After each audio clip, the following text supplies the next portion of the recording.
Bonjour à tous et bonne année. On espère que vous avez passé de très bonnes fêtes de fin d'année. On est ravis de vous retrouver avec Philippe pour ce premier webinaire de l'année. Bien reposé. Bien reposé, on est prêt pour l'année, pour entamer. Peut-être un petit pas en arrière par rapport à notre dernier webinaire de début décembre. On était dans une situation au niveau des banques centrales où on attendait les dernières décisions de l'année. Côté BCE, on attendait un statu quo. Côté Fed, on attendait une petite baisse.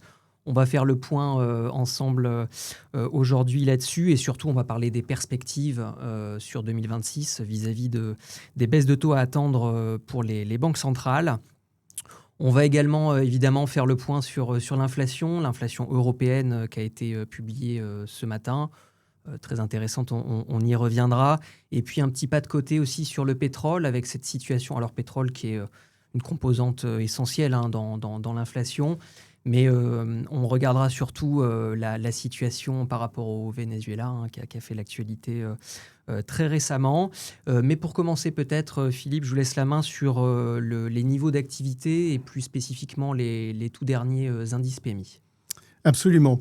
Alors, on avait constaté l'année dernière que les derniers chiffres qui avaient été publiés en termes de croissance du PIB, aussi bien en zone euro qu'aux États-Unis, montraient que la croissance était plutôt un peu plus forte que ce qui avait été anticipé. En tous les cas, les chiffres du troisième trimestre étaient, de ce point de vue-là, plutôt des bonnes surprises. Lorsqu'on regarde aujourd'hui les PMI, donc qui sont des indices un peu plus avancés, on voit que au quatrième trimestre, les PMI sont restés assez élevés en zone euro comme aux États-Unis, mais que le mois de décembre a montré une baisse relativement significative, là aussi, aussi bien en Amérique du Nord qu'en Europe. Pour autant, les PMI restent au-dessus de la frontière des 50 qui sépare la croissance de la récession. On a toujours des PMI qui sont supérieurs aux États-Unis à ce qu'ils sont en zone euro. Et donc, il est trop tôt pour tirer des conclusions hâtives peut-être sur ces chiffres des PMI de décembre. Mais on note quand même qu'il y a ce petit fléchissement et donc il faudra observer ça au cours du mois qui vient.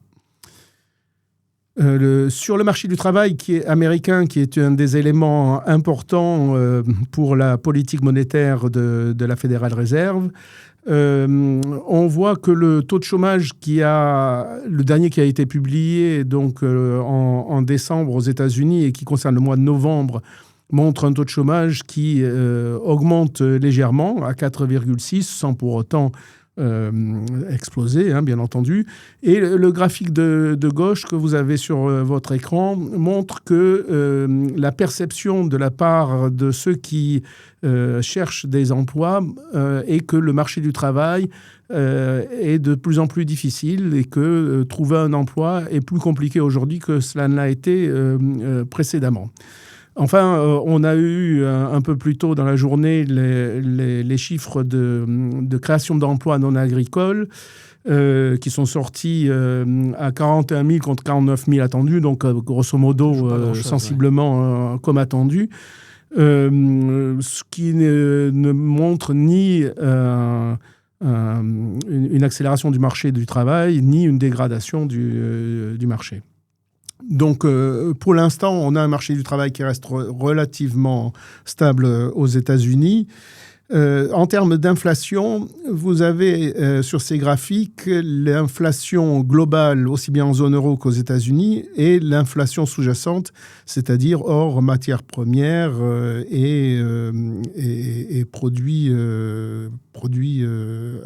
frais. Et donc, vous voyez que l'inflation globale a tendance à baisser dans les deux zones, puisque on est à 2% en décembre dans la zone euro et 2,7% en novembre, qui sont les derniers chiffres publiés aux États-Unis, donc en baisse aussi bien en zone euro qu'aux États-Unis. Et l'inflation sous-jacente est aussi en baisse dans les deux zones, puisque Elle a été de 2,3 en décembre en zone euro et 2,6 aux États-Unis au mois de novembre. Donc, l'inflation baisse à la fois par la baisse des prix des matières premières et en particulier du pétrole, comme vous pouvez le voir sur le graphique que vous avez à l'écran. Mais aussi parce qu'il y a des facteurs endogènes qui permettent à l'inflation de baisser, puisque l'inflation sous-jacente baisse également. Donc, vous voyez que le pétrole a baissé assez fortement l'année dernière, et vous voyez que à droite, la production de pétrole vénézuélienne est relativement faible, puisque c'est moins de 1 million de barils par jour, quand la production mondiale est de l'ordre d'une centaine de millions de barils par jour. Donc c'est moins de 1% de la production mondiale. Donc les événements récents au Venezuela devraient finalement aboutir au fait que il y a une offre un peu plus abondante de pétrole dans les années à venir, mais ça prendra du temps avant que les capacités de production du Venezuela se retrouvent sur le marché. Et de toute façon, pour l'instant, ça reste une part marginale. Et c'est pour ça que le prix du pétrole n'a pas trop baissé. Et c'est pour ça que le prix du pétrole, à la suite des événements, n'a que très peu bougé. Quand on regarde ce qui se passe du côté du dollar, qui est évidemment un élément important là aussi pour l'inflation, on voit que le dollar a cessé de baisser à ce stade. Il a fortement baissé au premier semestre de l'année dernière, mais c'est plus ou moins stabilisé pour l'instant. Donc, l'effet positif que l'on a pu avoir sur les achats de matières premières et de matières énergétiques en Europe l'année dernière avec la baisse du dollar ne devrait pas se retrouver pour autant dans les chiffres d'inflation cette année si le dollar reste à ce niveau-là. Je me garderai bien de faire des prévisions sur l'euro-dollar, qui est quand même un des éléments les plus compliqués à prévoir sur les marchés. Si on regarde maintenant ce qui a été fait donc par les banques centrales au cours de l'année, à la fin de l'année dernière, on peut se rendre compte que finalement la BCE a baissé de 1% ses taux au cours de l'année, pendant que la Fédérale Réserve les a baissés de 0,75. Donc, on a des politiques qui ont été assez similaires de baisse des taux. Il est probable que ces baisses des taux vont plutôt se poursuivre compte tenu de ce que l'on vient de dire à la fois sur la croissance et sur l'inflation. On a vu que la croissance n'était pas négligeable, mais que pour autant, il n'y avait pas d'euphorie et que les PMI étaient plutôt en baisse. Donc, on peut se poser des questions sur la croissance à venir. On a vu que le marché du travail américain ne se dégradait pas rapidement, mais que pour autant, il y avait quand même quelques inquiétudes. Et on a vu aussi que l'inflation est plutôt à la baisse. Tout ça devrait quand même conduire plutôt les banques centrales à une politique encore plus accommodante que ce qu'elle n'est aujourd'hui, surtout si on y ajoute les pressions que pourrait faire Donald Trump sur la Fédérale Réserve, bien qu'il soit difficile de savoir dans quel sens ça va jouer sur les membres du comité qui vont décider de la politique monétaire. Donc, la direction générale est plutôt à la baisse, même si, quand on regarde les anticipations d'évolution des taux directeurs telles qu'elles se présentent aujourd'hui sur les marchés, on s'aperçoit que ni du côté de la Fed, ni du côté de la BCE, on attend de baisse supplémentaire des taux au cours de leur prochaine réunion, sachant que la prochaine réunion de la Fed, c'est le 28 janvier, et celle de la BCE, le 5 février. Donc, probablement un statu quo pour ces premiers mois de l'année, ce qui n'empêche pas que l'on pourrait avoir tout de même des baisses de taux durant le reste de l'année. Quand on regarde ce qui s'est passé sur les courbes de taux en France, en Allemagne ou aux États-Unis, en regardant les courbes des taux des emprunts d'État, on voit qu'en France, il y a eu une translation de la courbe des taux, puisque la dernière courbe des taux au 4 janvier, c'est la courbe rouge, par rapport à ce qu'elle était au 31 octobre de 2025, la courbe jaune, et évidemment une pontification par rapport au 31 décembre 2024. Cela montre que bien que la tendance des banques centrales soit à la baisse des taux, on a tout de même des tensions, en particulier sur les taux longs.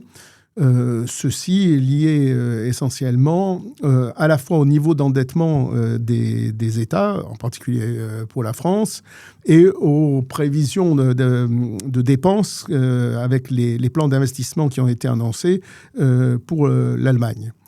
Donc, des courbes de taux qui sont plutôt translatées vers le haut au cours du dernier mois. Aux États-Unis, c'est un peu différent. Aux États-Unis, au cours du dernier mois, on a eu plutôt une pontification de la courbe, ce qui est normal, puisque alors que la BCE marquait une pause sur ses taux, la Fed, elle, a baissé ses taux directeurs. On peut maintenant s'attarder un instant sur le spread France-Allemagne, c'est-à-dire l'écart de taux à 10 ans sur les emprunts de la France et les emprunts de l'Allemagne. Et on constate que cet écart de taux a baissé par rapport au niveau record qu'il avait atteint en octobre dernier, aux alentours, voire au-dessus des 80 points de base, c'est-à-dire 0,80%. On est revenu aujourd'hui aux alentours de 70 points de base. Cela montre que les marchés, pour l'instant, sont un peu indifférents aux difficultés que l'on connaît en France pour faire adopter un budget pour l'année de 2026. Les marchés se sont finalement habitués à cette situation en France, voire s'en lassent un peu. Il n'est pas dit pour autant que le sujet ne reviendra pas sur la table si, comme on peut le penser, les difficultés se poursuivent pour obtenir un budget et si surtout les finances publiques continuent de déraper. Pour le coup, lorsqu'on regarde aujourd'hui les deux graphiques que vous avez sous les yeux, c'est-à-dire la différence entre le taux de rendement à 10 ans des emprunts d'État pour l'Allemagne et pour la France, moins le taux d'inflation en France et en Allemagne, vous avez l'évolution de cette différence. Alors, il faut faire attention, évidemment, le taux 10 ans, c'est un taux prospectif, et sur 10 ans, le taux d'inflation, c'est un taux passé sur les 12 derniers mois d'évolution des prix.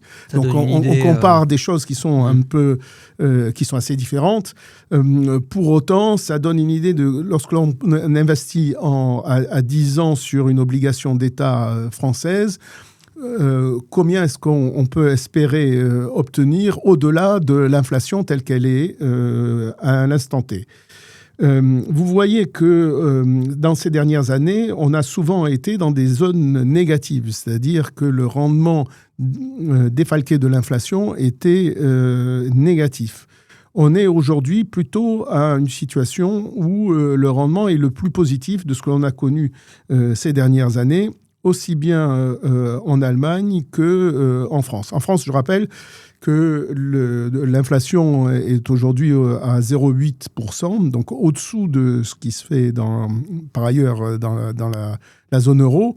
Et le taux des emprunts d'État à 10 ans est autour des 3,50. Donc on voit qu'il y a un rendement défalqué de l'inflation qui est assez intéressant actuellement. Sur ce graphique, vous voyez que la performance des emprunts des entreprises a continué à surperformer les emprunts des États dans la zone euro, ce qui montre que l'écart de taux donc, entre les entreprises et les États a continué de se resserrer, les investisseurs faisant plus confiance aux entreprises, comme on l'a dit le mois dernier, qu'aux États, les entreprises ayant fait les efforts qu'il fallait pour réduire leur endettement, ce qui n'a pas été le cas de tous les États, et en particulier pas le cas en France. Sur le fonds que nous conseillons, le fonds Origine qui est géré par messieurs Autingre, nous avons maintenu un niveau de vie moyenne relativement élevé aux alentours des 5 ans et demi, parce qu'il nous semble, pour toutes les raisons que l'on a données précédemment, que la tendance générale est plutôt à la baisse des taux, en tous les cas sur la partie courte de la courbe. Et s'il y a des efforts suffisants qui sont faits sur la partie endettement, on pourrait avoir aussi des bonnes nouvelles sur la partie longue des courbes de taux. On a augmenté légèrement la part d'obligations à haut rendement, qui reste toutefois très inférieure aux 15%. Parce qu'on trouve aujourd'hui des rendements, des écarts des primes de risque rapportées au crédit qui sont plus importantes sur le haut rendement que sur l'investment grade. Enfin, que les primes de risque soient plus importantes sur le haut rendement que sur l'investment grade, c'est normal, c'est la situation normale, sauf que les spreads de crédit se sont beaucoup plus resserrés sur l'investment grade que sur le high yield. Donc, en relatif, aujourd'hui, on a un intérêt un peu plus important pour le high yield, mais qui reste tout à fait marginal dans le fonds Origine. En conclusion, comme on l'a dit, la situation de la croissance et de l'inflation un peu partout plaide plutôt pour des baisses de taux de la part des banques centrales qui devraient se poursuivre, même si ça ne sera pas nécessairement le cas au cours de leur prochaine réunion. Le niveau des taux aujourd'hui est un niveau qui est assez attrayant pour les investisseurs en obligations. Puisque, on l'a vu, le niveau des taux défalqués de l'inflation est plutôt à des niveaux historiquement élevés. Et donc, ça rend le marché obligataire assez attrayant en ce moment. Pour autant, on est au tout début de l'année 2026. On pourrait avoir, comme on l'a déjà vu dans ces derniers jours, des surprises au cours de l'année auxquelles on ne s'attend pas nécessairement. Donc, il faut rester vigilant. Mais si on regarde les éléments dont on dispose aujourd'hui, croissance faible, mais croissance tout de même, faible inflation, des résultats des entreprises qui se tiennent bien, on est plutôt dans une situation favorable. Bon, très bien. Merci beaucoup Philippe. Ça promet encore une belle année sur les marchés obligataires. On espère que les surprises ne sont pas trop nombreuses. Oui, et puis bon, on fera avec. Hein. En tout cas, on vous souhaite une très bonne rentrée à tous. Et puis nous, on se retrouve très rapidement début février pour le prochain webinaire. Au revoir. Au revoir.